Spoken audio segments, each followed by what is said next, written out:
have to get Helicopter. as long as they don't start shooting. I have Please don't. Not this week, anyway. So, just before we begin, the boring starts of life. If you have anything that makes any noise, a watch, a phone, a tablet, a beeper, whatever else that could possibly make a noise while we're talking, if you can make sure it's not going to do that, really appreciate it. So a couple of people have asked, and I feel I should probably promote this more. We record all of our events, we live stream them on our YouTube, and then that gets uploaded onto the YouTube later. So if you're ever interested in past authors, or if you know a friend who can't make it, you can look on there and go, hey, you missed all this cool stuff, you should have come in person, you should come down to the store and buy all the books. So that's that. After they're done talking, both authors will be in the middle of the store. There's a wooden table there that had all of the books on display. That's where they'll both sit and chat and talk about their books and sign the books. The trick is that they're up here, you guys are here. It's very tempting to congratulate and chat and talk and so on. They got to get over there. So we figured it out. You can buy the book at the counter, which happens to be in between here and there. So we'll all meet. All that's the boring stuff. My name's Rosie. I'm the events coordinator here at Radars.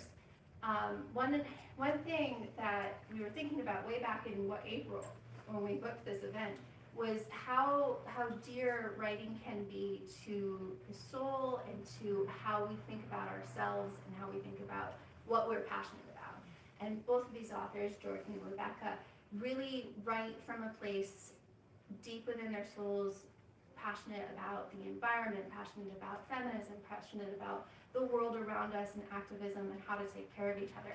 So much discussion, many emails, and they came up with a great title, Writing from the Root. And that's the root of yourself, but that's the root of the town, the root of the environment around you. And I think that's a really lovely way to think, especially about Jordan's book, Fallout, because there's a lot of fear now on both sides, the right and the left. We're all operating from a place of fear. And I think too often activism becomes something that is terrible. And we don't need to be there. We should think about where we are instead and move from a place of passion that's not anger. So you guys are going to talk about that more in relationship with craft and to writing. Can everybody hear okay? Yeah, Does anyone want to move up? Yeah, and if you need us to use the microphone at any point, like, just let us know, because we're gonna proceed without it, but we can bring it in. Yeah, and it might be, if you want to move up, we won't mind. We love to see your faces. Well, I'd like to introduce the authors. Jordan, how about if I introduce you? Okay, but I don't have your book in front of me, so let me grab one. Okay, Let me grab the book, hold on. really? We need props. This is the last night of Jordan's book tour for her first eco-novel, Fallout. And so, yes, this is writing at the root, but it's also still part of your book launch. So, really, we're featuring this book tonight. We'll feature mine when it comes out in 2 years. So come back then. What's taking you so long? You don't want to know the whole story, Dave. All right, so Jordan, I'm going to read a little bit of this. First of all, we're really good friends. We've been writing friends forever. How long? Over 20 years. Yeah, and it started here in this Sonoma Ecology Center. We worked for the Sonoma Ecology Center. We went, and we were both aspiring writers. In fact, we were writers. We were just working for a living. We were working for the man every night and day. You know this story. So, but we would go up to the creek up there by Yeti, you know, in Glendona, and we would just talk about our dreams. And in fact, we don't even have a copy of Right Tree here. Oh, it's up there, I didn't grab it. Okay, We have one there's back some there. books back there. Yeah, and so we co-authored a book together called, it has kind of a woo-woo theme to it, a California book about the writing craft, but also the writing life. And this gets to writing at the root, making your life about writing, which is what we have done. Yeah, I think that if we of 20 plus years ago could see ourselves today, then we would be very impressed with ourselves. Like, at the time we were like, oh, is it ever gonna happen? I don't know. I think you actually had just published Reading Water, but still, a lot of authors will tell you that, like, That's right. Everyone thinks you publish a book and like fame and fortune follow, and most writers will tell you that like the laugh, because not so much unless you're like Stephen King. I guess. Yeah. That's right. Okay, so we met after reading Lawton. Yeah, it just come out. And in fact, we had a big launch for that at the community center, were you there? I think so, but I know, anyway, it was big, believe me. That's our big So, moment. but Jordan Rosenfeld, she's the author of the novels Forged in Grace and Women in Red, and there's some copies back there, your first two novels. This is the third novel, but you also have written 6 books on the craft of writing. And seven now. Okay, so, and they're, some of them are bestsellers. Make a Scene, yeah, that one did pretty well. That is an for itself. amazing book. I learned that to be considered a success, a book only has to sell 1,000 copies. I shouldn't say only. It's hard for some of us to sell 1,000 copies. So if a book sells more than that, it's considered a good job. And so I just learned that Make a Scene has gone over 40,000 copies in its 15 years. It's been published for 15 years, so we're not talking like overnight. But so that one, I think we can call that one like a quote unquote. Okay, good, and I'm gonna continue the introduction. Her freelance journalism on environmental and other contemporary issues has appeared in such places as The Atlantic, Good Magazine, Mental Floss, The New York Times, Quartz, Scientific American, The Washington Post, and many more, and we are talking many more. So she's a writing teacher, an editor and a writing coach. She's a mother, daughter, wife, and it's all in the new book. Awesome, thank you. And I also want to do some introductions because what I love about you is, well, I don't know if I love this because I think you should crow about your successes, but like, I don't think you would know how incredibly accomplished Becca is, because she will not be one to toot her own horn necessarily. But when I first read Reading Water, I was blown away. It's her experiences as one of the first women river guides through the rivers in the Grand Canyon, right? And she writes about nature and humanity and life in this just incredible way. In fact, I use your examples from your books in my classes all the time. I don't know if I've ever told you that. Where's the money? She has earned a Fulbright visiting research chair. She has won a Nautilus Book Award for her writing, an Ellen Malloy Award for Desert Writers, a Waterston Desert Writing Prize. Girl, you are prize heavy. A Willa for original softcover fiction, Pushcart Prize nominations. How many books do you have now? I don't even have the accurate. I'm never sure. At least 5? Well, you know, These are a good couple. we'll do a count at the end of the night. She's got quite a few books, a couple of novels, collections of essays, and So 11 total with, including the co-author books. Our woo-woo California book as well. So, okay, well, great introduction, thank you. We wanted to start this with you reading from the book, because as soon as people hear this, they'll be hooked. And I wanted you to read, in fact, the entirety of chapter 10, which is just a few pages, oh yeah. and it starts on page 90. And just, I guess the only setup really is just, there's 3 POV characters in the book. One is a 30-something journalist suffering a great loss, a 50-something wife, well-resourced wife of a sort of energy magnate, and her 19-year-old daughter, who is way in over her head in the situation she's in. I won't tell you anything about it, I'll just read it. Her name's Hannah. Hannah's had nightmares like this many times. Someone grabbing her, always in black, faceless. Sometimes he has a gun, sometimes just his tight grip on her wrist or shoulder. In every dream, the certainty that it is really real this time slowly gives way as a gun turns to something almost laughable. A drumstick, a tree branch, an elephant trunk. There is always that sweet moment of relief when the dreaming mind takes over, assuring her this is just a fabrication and she'll awake into freedom. She keeps waiting for that to happen now, but it won't. Because this scene is not hazy at the edges the way a dream is. Still, she hopes that her wrists, now bound in a plastic zip tie, will break apart to find it merely a shoelace, a rubber band. The people keeping watch over her all wear cloth gaiters draped around their faces, red, like an army of superheroes gone bad. There are 5 women, all of them blonde, every single one, none of them naturally. A long blonde braid, or a blonde updo, or a blonde bun poking out of each beanie. She's been shoved to the back of a garage, made to sit on a greasy couch. She figures that she's in a former mechanic shop from the smell of oil and the car jacks and tools scattered haphazardly, like workers simply threw down their tools in a hurry before this group arrived with her. "Just do what we say and nobody will hurt you," says the man with the beard, the man she thought was security who led her into the van. He sounds like a villain in a bad TV show. She can't stop her shallow breathing that makes her head spin a little. Her heart thunders in her chest and sweat gathers between every crevice. This has something to do with her father. Someone wants something from him. She can't stop thinking about the red-smeared newspaper with the words, "Planet Rapist." "Hey, you need to use the bathroom?" One of the blondes materializes before her, kneels down. She shakes her head. "I want to go home." The woman's blue eyes crinkle. Sympathy? Annoyance? "Who are you?" Hannah asks. The woman smiles. "I thought I told you. We're Project Nemesis. Maybe you've heard of us?" Hannah frowns. She's heard of them, mainly from her dad's rants about them. He calls them terrorists. Her mom's friend Justine wrote about them. They have a message about democratizing energy or something, holding big energy corporations accountable. "I pictured you differently," Hannah says. The woman frowns. "Didn't expect you to have highlights." She waves to the woman's freshly streaked hair. The woman's eyes narrow. "Don't believe the hype," she says. Hannah scans the room for possible exits.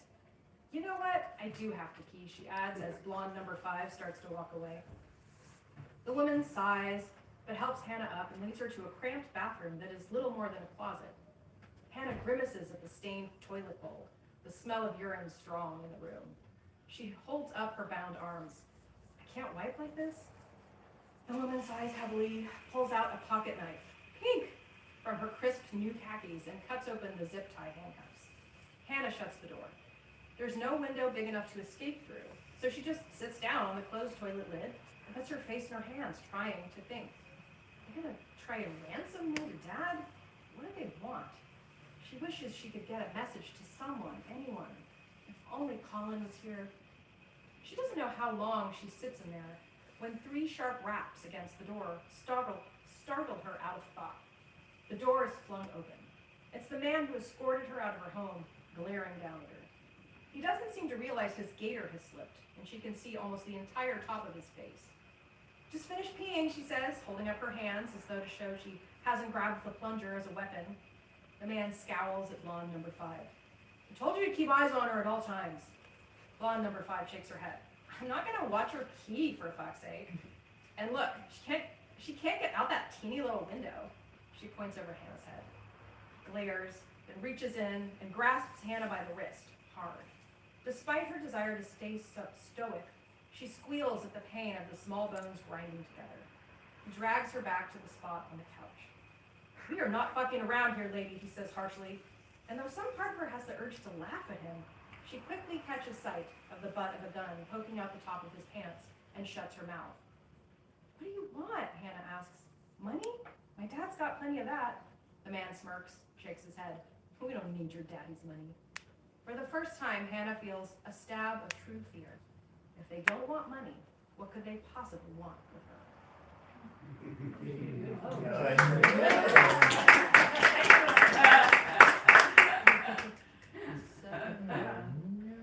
All right, well, I think we could end here and just go sign some books now. I wanted to ask you, I wanted to start with and I know some of the answers to these, at least sketchily, because we've talked very much about it, but what was your impetus for writing an eco-thriller? It's a good question. I realized that it was several things came together at once. I didn't set out to write an eco-thriller because I don't know that I would have thought myself capable of that, first of all. But what happened was, I say in the acknowledgments that it came out of an intersection of my anxieties. And the two themes, there's a grief theme in this book, but not just grief of loss of a person, but grief of the loss of the natural world. And that happened for me about, I forget how many years now, 7 years ago, 8 years ago, when we were in the thick of our drought here in California. And where I live, and probably up here, it's green in January, right? Rain, hills, lush, and it was crispy yellow, just like it is in August. And I felt so despairing, and so that was kind of the seed. And what I ended up doing is having a character whose grief drives her towards something, right? She sort of towards a cause, and the cause happened to be eco-related. So I think that was all in the cooker. And it's like, it's sort of, I wish that I could be like, well, I had this very clever idea and I plotted it out, and it was like, no, some characters were like, I don't know, this thing is happening, and I'm sad, and it's hard, and there's some women who have a eco-anarchist group. It just happened, is the best way I can describe it. Yeah, that's lovely. I love the scene that you just read because You can give stuff away, it's okay. I don't really want to, but it totally cracked me up because I haven't, at that point in the book, I hadn't really figured out who Nemesis was. You kept that beautiful and mysterious, and I knew, well, it ain't these guys. Yeah. These guys are fuck-ups, even though they're saying, we're not fucking around here, lady. No, they were, Yeah. they were. But anyway, no, Well, it really moves. And I wanted to make a little bit of fun of people, I'm trying to think how to put it, who think that they are, people with nefarious intent who think they're so much more clever than they are. Let's put it that way. So these people who are masquerading as the real eco-anarchists in this scene are, just can't even pull it together, right? And I was poking a little fun, like making them seem like they're not so smart. Well, it's really cool because, Hannah, the daughter, Yeah. she goes, okay, highlights? Is Right. this? Even she picks it up. Yeah, so that was a really great moment in there. So, you're talking about the grief and the eco-grief, solastalgia we call it, and there's also a lot of grief going on around family stuff, and family themes and conflicts and relationships are so big in this book. In fact, that's what really pulled me in, and I just wanted to hear you talk about that part, maybe even as relates to your own family life, as if you want to, but however, Yeah, I think, I do think we all write from where we are, whether or not your story, especially as a fiction writer, it's not my story. But you can't help but bring a little piece of yourself in. And the issues I was grappling with along the years that I was writing this book, new motherhood, and then also the fear of loss of your child, right? There's a theme of that. New motherhood is complicated. And then there's a bunch of complicated mother-daughter relationships in this story. Like, family is complicated. You love each other, you can't stand each other. There's a character who kind of, I would say, gets redemption at a very late stage of the book. It's not even a full redemption. It's more like, this is all I could bring to give to you after sort of failing to be there for you all your life, but I could give you this little thing at the end. There's a piece of that. And so I think I'm always drawn to those complexities of family. That's like, we love each other, but we also mess each other up. We don't mean to. It's our own unprocessed pain. So I think all of that was just going on in my head, in my life. Motherhood is a big issue because I wrote this, as I said, I started it when my son was like 6, he's 17 now. And I have an incredible partner who does a lot, but even still, so much falls to that primary caregiver, which is often a mother in this culture, not always, but often. And I was just really grappling with how women are always asked to choose between career and childbearing and mothering, and there's no right way of mothering. You're always on the hook for something, right? You're always bad. So I think all the mothers are complex in this story, but I think that's just realistic. And it's also, I also sort of I'm trying to indict kind of society, not the mothers, right? Like, society is what's made these relationships complicated, not people being bad. Does that make sense? yeah, totally, and the men, your life partner, Eric, had an interesting comment about the male characters in here. Yeah, and he said it actually not defensively. He says, my husband's also a psychologist, and he said, there's not really a likable man in this book. And I was like, well, you're right. He did like one guy. He likes her assistant who's like on the page for like 2 minutes. Zoe, who's the wealthy woman who runs Fiction's the been novel. like that for a while though now. Fiction's been like that.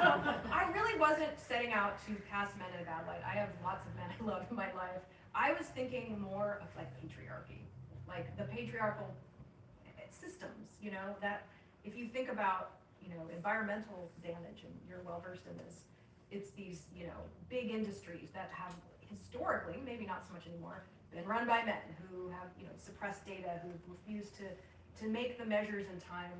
You know, it's who benefits from power and money, you know, it's still largely men. I'm sorry, but men still make more money than women to the dollar, right?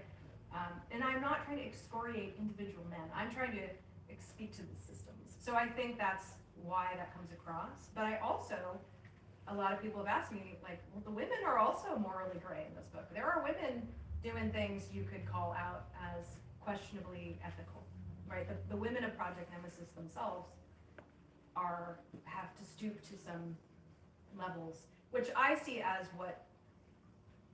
that's what you leave people when you take away their power. Then they have to go around, right, other channels to make a dent. Let's put it that way. So. Well, you know, I didn't agree with your husband. I really liked Nate, The husband. yeah, there's a very giving husband. I mean, I know that he's not strong in some ways, that he would have benefited him as a person, you know, but. He's loving. He loves. Yeah, he's very. I also loving. think it speaks to what grief does to people, that it can make you incapable of being there for each other when you're grieving. Absolutely. Well, that's good, and so a lot of the women characters, okay, your women characters run quite a gamut. There's not only the blondes with the streaks, you know, but there's you mentioned a very grieving woman who is a very important character in this book, and then she, I don't want to give it away, but anyway, she kidnaps. That happens early, so you can say. Okay, she kidnaps the wife of this very powerful man, and this woman is plagued constantly with menopausal symptoms that you described. And I wanted you to talk about that a little bit, about how, you know, I can say this now, I'm way past menopause. And I don't remember being crazy in menopause, but before it. Yeah, You know, so it's it was the buildup, interesting to me that she's on the verge, I guess, but anyway, do you want to say anything about how, Well, why you put that in? You know, I started it when my son was 6. By the time I was, you know, I changed a character who became Zoe. And I was myself starting to go through perimenopause, which I started at 43, I'm 51. And still in it, thank you very much. And it's like, no one wants to talk about it. My generation, Gen X, is one of the first generations to talk about this issue. It is, like, I don't think anyone who hasn't been through it understands how radically changing it is for some people. Not everyone. So I'm like, wouldn't it be great if this character not only is like her life being torn apart in these other ways, but like she's going through this physical change? Like, what a great character. And I got to write about things I was experiencing. And it was this like feeling of relief to put something on the page that we don't talk about. Yeah. You know, it's like any of those issues, and I'm sure men have their issues that they feel like isn't reflected on the page. But I also, there is actually, a woman I know was saying there's a menopause defense that gets there is a legitimate legal defense they try to use, because some women do actually experience psychosis in menopause that goes away once it's all done. And they've tried to use that as a legal defense, and I was like, I actually believe that. Women will behave, you know, badly in that Right. time. Well, you know, in my time, we were always accused of PMS. Yeah. So this was. It's just next level. Yes, next level. Next level. Next level thinking. So I wanted to hear more about this character Zoe, if you could read to us from one of her key scenes. Yeah, but I want you to stop before you give away what. Oh, yeah. So stop Maybe. somewhere in there. Okay. Like this, okay. Yeah. So chapter 26. Yeah. Ever since Justine showed up in her driveway, Zoe's life has become a series of bad decisions. Bad is defined by whom, though? My alleged friends? Society? Truthfully, these decisions don't feel bad. They feel exhilarating.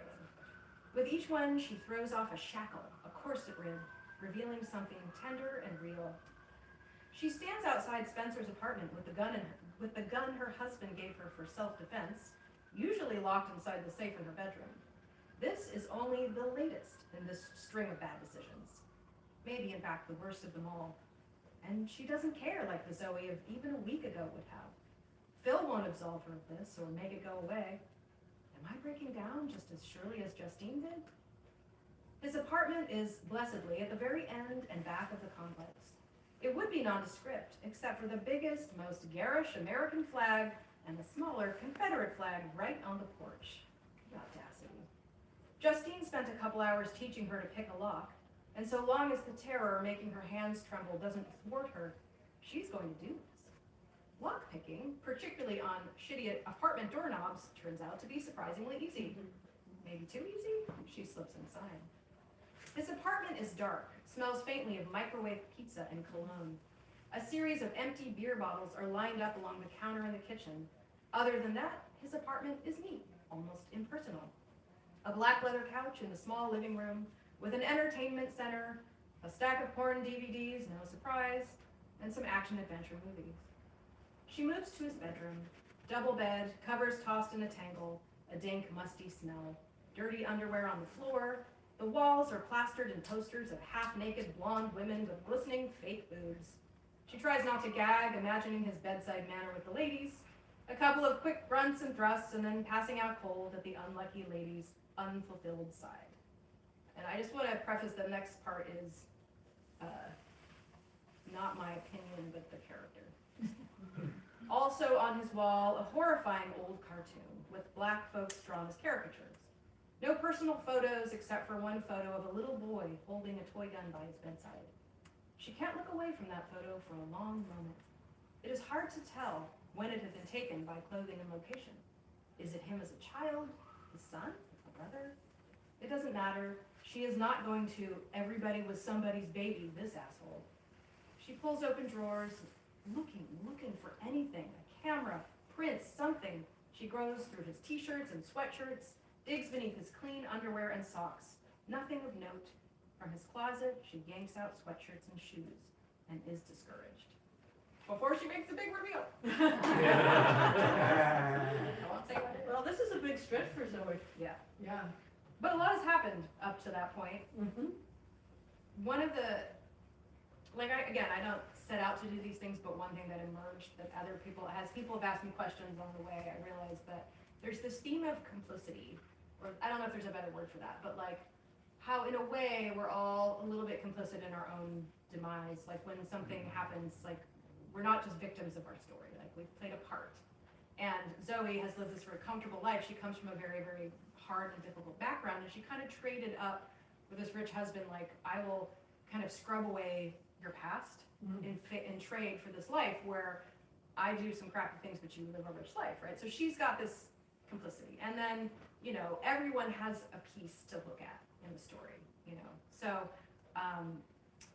this is kind of the beginning of the end of her complicity. Like, she's starting to realize who her husband really is and that she can't just live with it anymore. So that's what's motivating that. That's really a cool way to do that.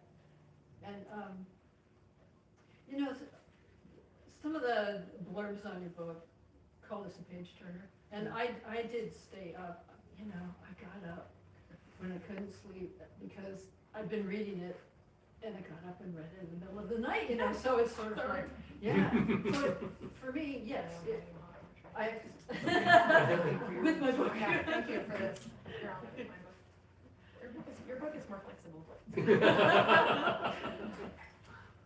So, you have a writing book out called How to Write a Page Turner. And, It's a very lofty title, isn't it? well, did you draw on your own advice?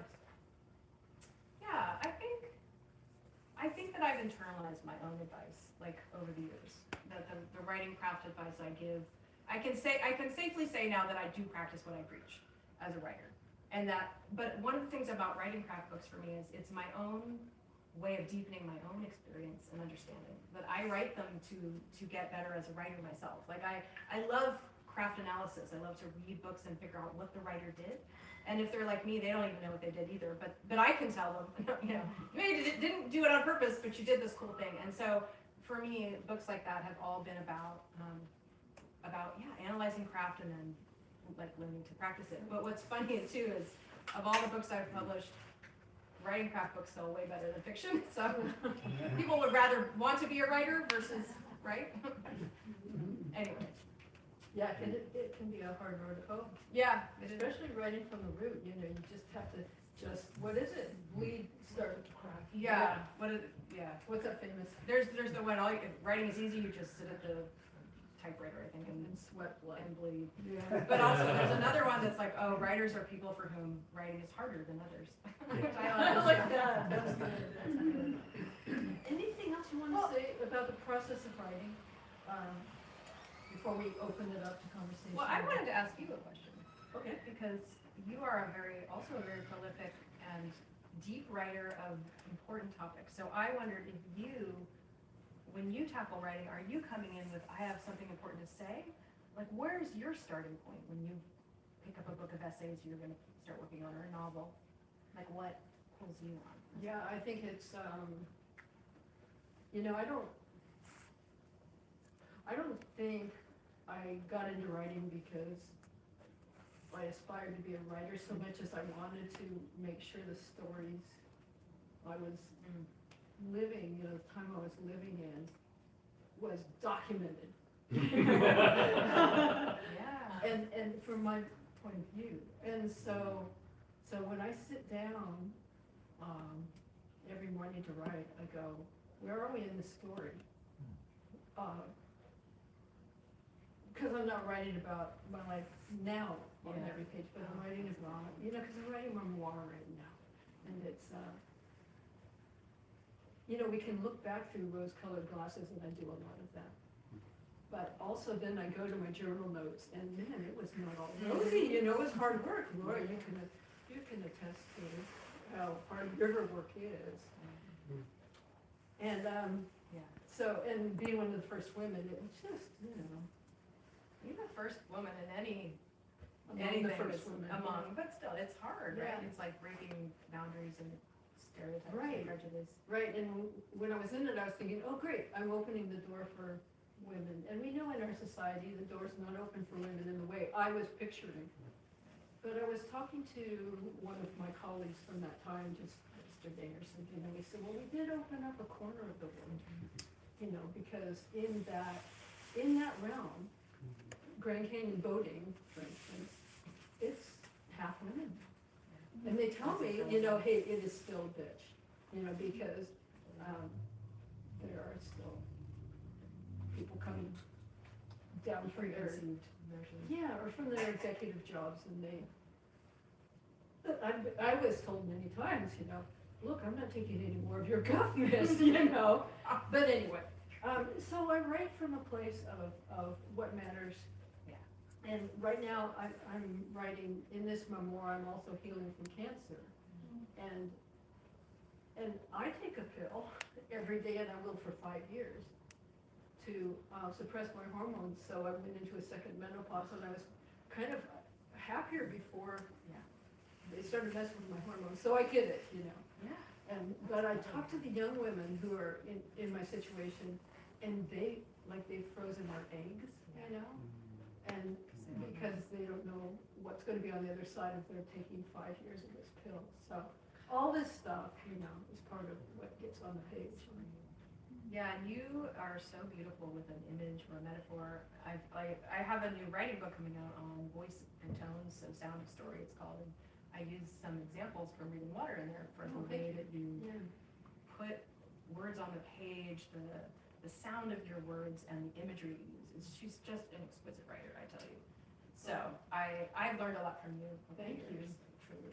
You know, I feel so fortunate. We both got to go to Masters of Fine Arts program. Yeah. And it was really just the beginning of getting kind of launched. But when you go to these programs, you know, you get to just read a lot, and you have to write a lot. And you do get better at it, you know, practice.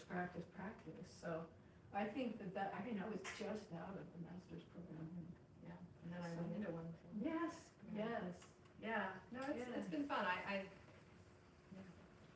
Wonderful. So did you want to say anything more about the long process of writing this particular book? Because you write about it in the end notes a little bit, and I it's think- quite a story.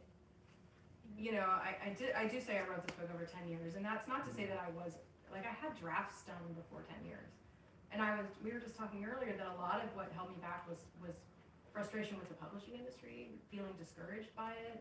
I've had 3 literary agents, you know, without success. I once had Gillian Flynn's agent was my agent, and they just, you know, my books didn't sell to the publishers under those people. Most of my successes have come by small press, direct sales to them myself that I have done. And so that discouragement kept me from taking my book seriously many, many times, where I would just come and go from it, like, what's the point?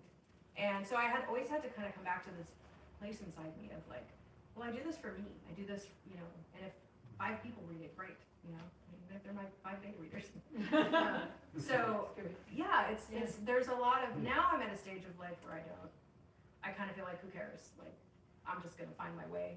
I've been lucky to find, you know, small presses, and, but I do, and it's funny because I wrote a book called The Writer's Guide to Persistence, which was my way of encouraging myself along the path, and that worked for a long time. And then I hit kind of a life stage, you know, right before the pandemic. A lot was already going on in my life. The pandemic hit, menopause hit, my child is a teenager, you know, midlife stuff, and my creative self went completely underground for the last like 3 to 4 years. You know, that's really reflected in the Justine cure. Yeah, which is funny because at the time I started writing her, I wasn't in that stage. It's like she was like a, what do you call it, predictive of where I might be. But I think it's really common. I'm now actually, I've written a draft of a book that's about writing creativity in midlife for women, and how that's a really common theme, that midlife, I think it's true for men too, but I'm speaking from my experience, that something happens in midlife for a lot of people. Sometimes it's the best, most productive time in their lives, but a lot of people seem to have this bump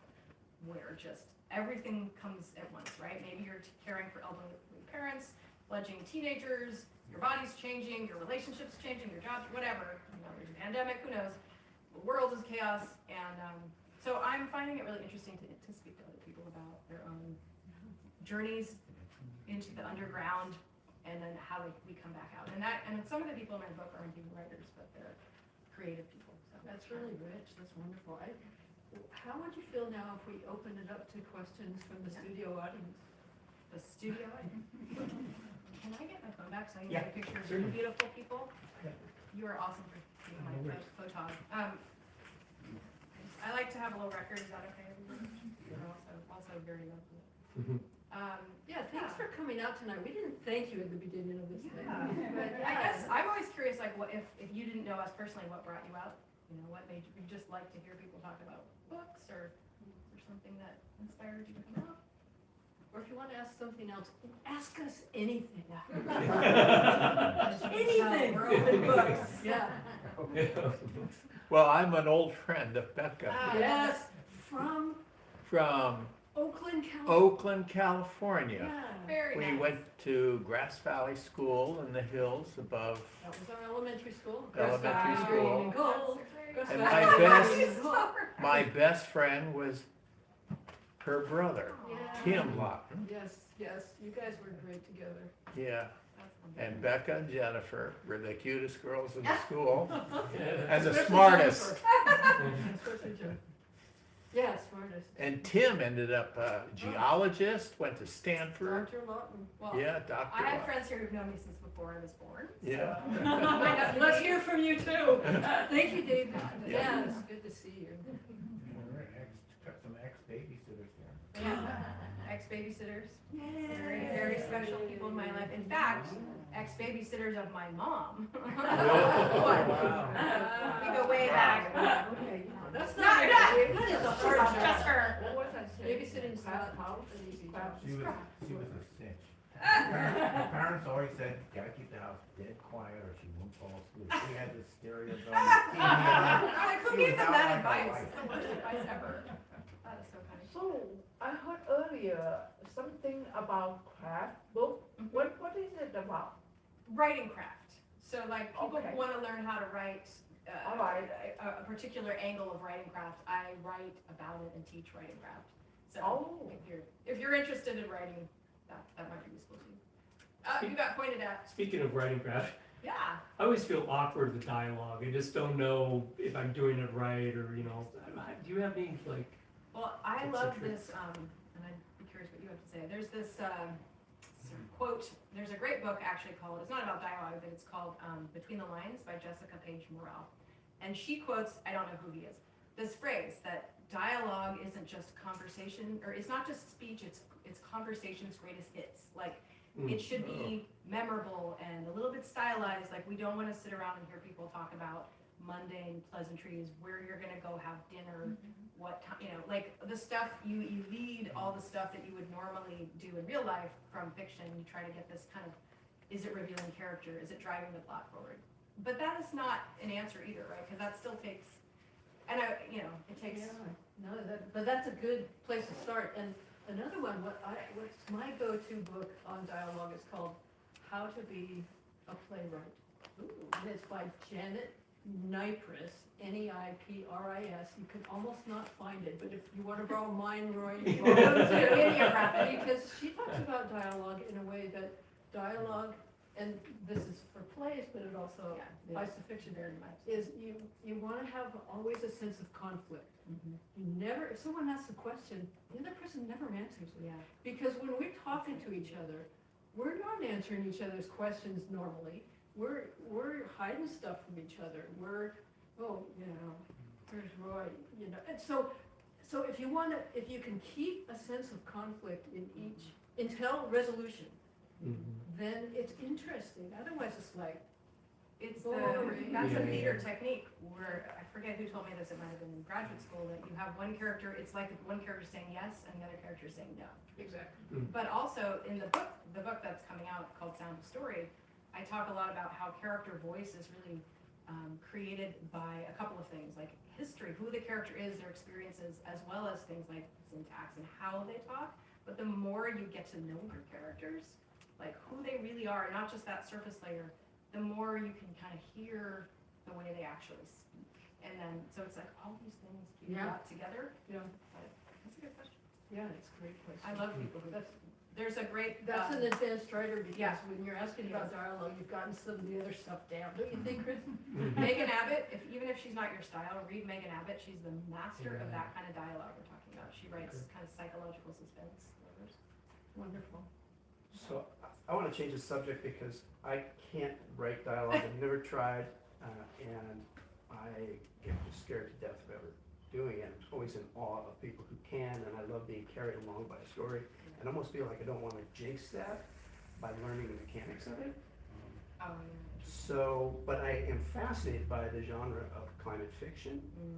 And not that I've read a terrible amount of it, but a terribly great amount of it, but I'm curious, you've now, wandered into this world, moved into this world, and I'm curious what your thoughts are about how it fits within fiction in general and the timing of these stories right now. I mean, I think this speaks to the root of the writing at the root that we were talking about, which is that I think more and more you find writers wanting to write about the issues of the day, the things that matter right now, not just fantasy and things that are, or even the past. So, and Becca's been doing this work for much longer than me. This is really her genre, I would say, both nonfiction and fiction, but I can see that I actually think it's in some ways an answer to dystopian fiction. Is climate fiction is like we're grappling with these problems, but not from the perspective of after it all fell apart, but more like, is there something we can do? And I had a really great conversation earlier in my tour with a woman named Nina Schuyler, who's written some climate fiction stories.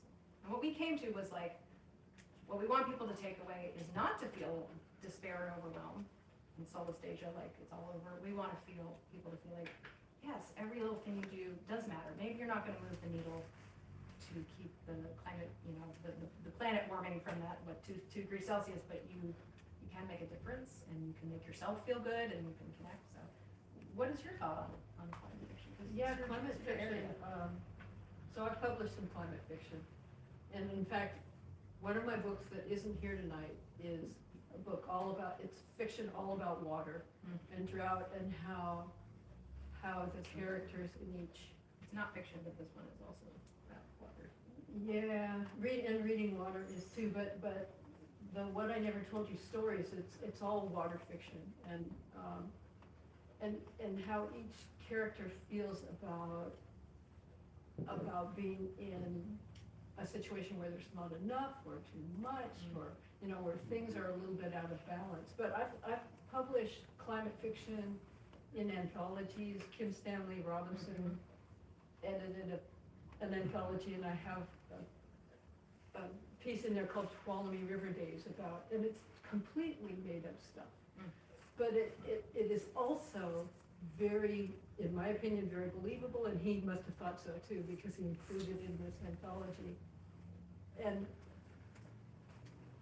so I agree with you. You know, it's like we're working these things through, and writing is a great way to do that. And so that's why I do it.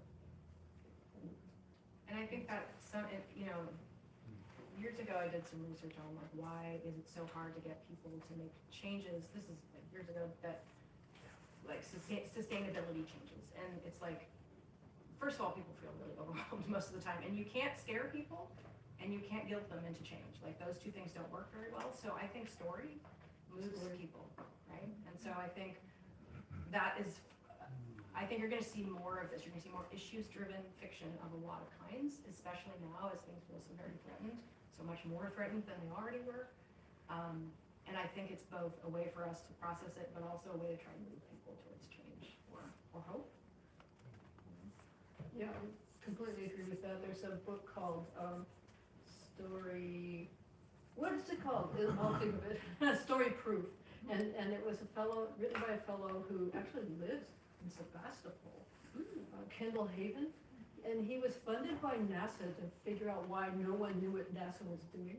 And it was because NASA didn't know how to talk about its research. So he was funded to find out what is the best way to deliver information. Even if you're a scientist, especially if you're a scientist and it's what you're saying. It's like, you have to have a story. Yeah, you have to have a story arc that we evolved with as humans. Anyway, everything I'm saying is totally predictable. Probably you're way ahead of me, but I did my whole Fulbright on this. I went to Canada to talk about water across the international border, and what I ended up finding out was that if we don't share our data through the story, whatever it is, through a storytelling model, nobody knows. It's like the steelhead in this creek, in our creek. I'm always so surprised when people don't know there were fish in the creek. And it's not because it hasn't been researched to death. You and I were involved in the research. It's just that we haven't known how to tell a story about it, so.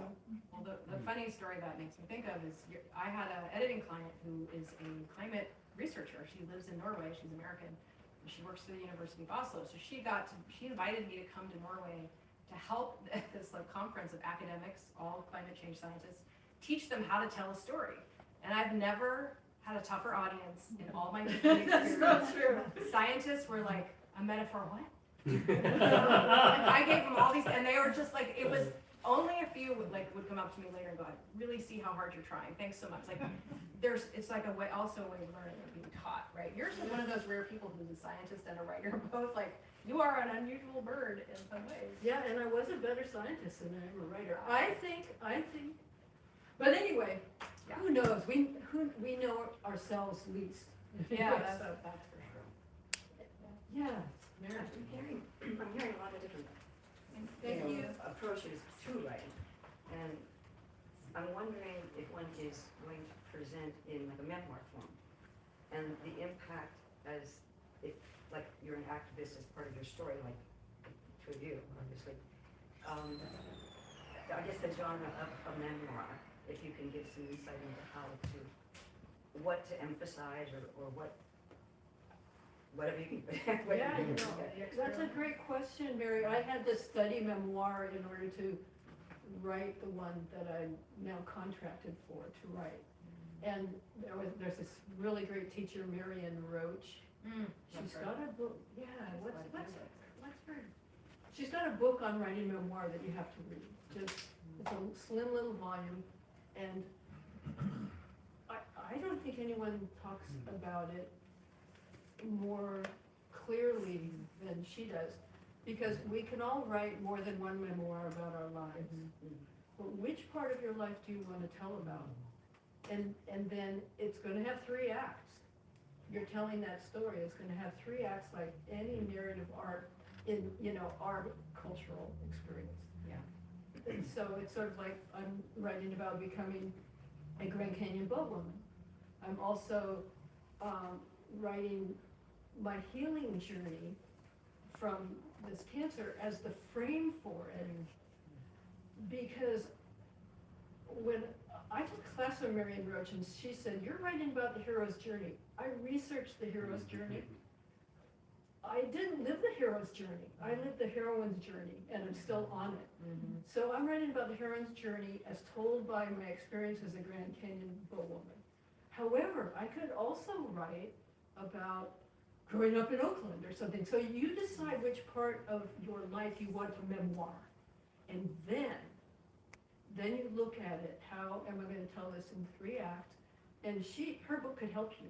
I would look into that. There's a lot of good fictional technique Yeah, I have to write. that Yes. she probably applies, like Yes. plot structure. The other thing I would say is that writing essays can be a great foray, personal essays, into figuring out, A, how to write about yourself and what story you want to write. I've written a lot of personal essays, but never a complete memoir, because I don't think anyone wants to read a whole book about my life, but I can tell you about little moments, right, that were interesting. I There's- want to read Well, it. there's also another book I love, which might be more useful for the essay writer, is called, my favorite title ever, Naked, Drunk, and Writing by Adair Lara. Oh, yeah. That sounds good. She's hilarious. It's a great one for people who are like, I don't know, how do I get started? So that might be. Yeah. I'll just write this down later. We can, Yeah, well, I we can't can- remember right now. Yeah, don't Just worry. wait for the movie. Yeah. One more question and then we have to wrap up. Yeah. Or whatever. So I want to know about the dividing line between having a love of nature and becoming an eco-activist. Over the years, you must have met people that have a spiritual homeland in nature, but they don't become political activists. So did you see that when someone is just part of their makeup, or is there a moment where they're prompted into activism? And then I'm also thinking about art, like the art of writing, as activism. It totally is, yeah. Well, I think you just put out an idea there for a PhD thesis. Yeah. Because no, I mean, it's just, we all respond in different ways to any kind of stimulus, Some of us write music, some of us despair and turn to drink, some of us become heroin addicts, some of us build trails, up in the hills of Sonoma. Some of us become vintners, even though the climate is going,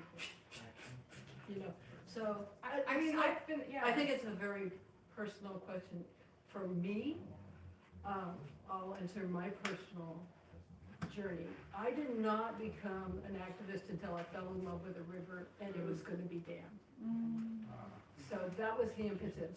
It was like what we would call in writing, it would be called the inciting incident. Yes. How about you? I mean, I admire activists, and I have worked alongside other kinds of activists, like through social justice, social and racial justice activism, and what I have seen, I see myself as an activist, but I don't put myself on the line quite the way that some of the characters in this book do. But I think that it's passion, it's caring so much about something and seeing that if you don't step up, you think maybe no one else will. I see a lot of people who just go, well, I'm not gonna wait around for someone else to do that. And frankly, like all of the great change, whether it's environmental or social or civil rights, you've seen people had to put their bodies on the line to make change. People have chained themselves to trees, lived in a tree, lived encampments in Atlanta, right, to prevent the cop city, to protect the rainforest, or not rainforest, you know what I'm trying to say, the forest out there. You name it, people have put their bodies on the line. So I think it's just passion, caring, and being like, I'm not waiting around. So I think anyone can become an activist, and you don't have to chain yourself to it. Yeah, and so on that note, read Fallout. And buy it here. Support your favorite bookstore. Thank you so Yeah, much. and thanks for coming coming out. Yeah, you always expect, you're like, if one person comes out, I'm good. Yeah, So yeah, you guys are awesome. Really, Thank you really so appreciate much. it. Yeah. we'll hang out in the back with our books. and- Yeah, and you can still ask us anything. Yeah, well, we know you've got. Thank you. Thank you.